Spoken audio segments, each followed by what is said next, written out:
I'm Patrick Cappiello from Rebelle restaurant in New York City, and today I'm going to tell you everything you need to know about Sauvignon Blanc.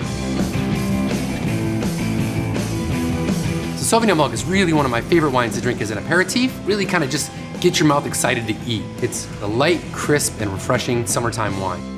Sauvignon Blanc is a white grape that tends to grow best in cooler climates with shorter growing seasons to help retain the fresh, bright acidity.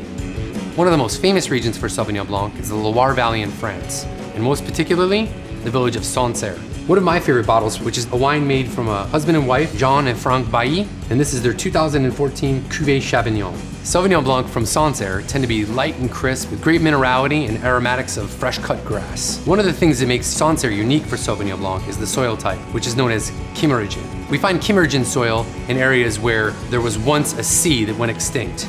And in the soil, we tend to find big deposits of minerals and fossilized seashells.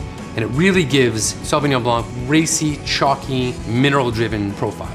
Another area I really like for Sauvignon Blanc is Santa Barbara County in California. This producer, Bauhaus, tends to harvest a little bit earlier to retain the acidity, more in the spirit of the Loire Valley Sauvignon Blancs, but has that unmistakable California sunshine fruit that you get from Sauvignon Blanc. The great thing about Sauvignon Blanc from California is that the wines are a little bit riper, a little fruitier, a little more approachable. Not quite as high acid, so if you're looking for something that's not super dry, but still dry, this is really one of the best bets.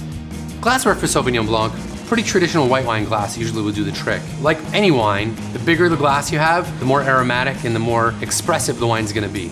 Often the reason we use small glasses for white wine is for temperature. If you put a white wine in a bigger glass, you're gonna put more of it in there and it's gonna have more surface area, so it's gonna warm up quicker. So ideally, a smaller glass, but not too small, as long as it's got some room in it for air, is gonna be the best option for Sauvignon Blanc. The color of Sauvignon Blanc is usually yellow, but on the verge of green. People often will call it straw, but you see there's a little green tinge to it, and usually that has to do with the ripeness. If the grapes aren't fully ripe, they're gonna err on the side of that greenness that they have before they reach full ripeness. When Sauvignon Blanc ripens fully, not only does the color change to a darker hue, but the acid kind of dries up and it becomes a little fruity and flabby. So it tends to be best when you have that nice kind of green tinge to it. So aromatics for Sauvignon Blanc, there's some really telltale smells. Herbaceous notes, first of all. Cut grass, like I mentioned before, is really one that sticks out. The fruit components tend to be more on the stone fruit side, so things like apricots, peaches, and then minerality. It's that minerality that really makes Sauvignon Blanc special. The taste of Sauvignon Blanc,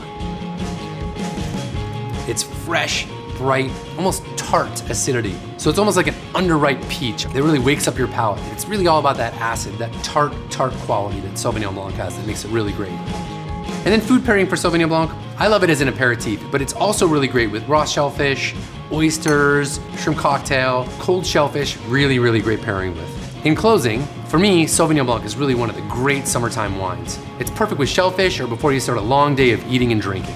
I'm Patrick Cappiello from Playboy.com. If you like this video and you want to see more just like it, click the subscribe button.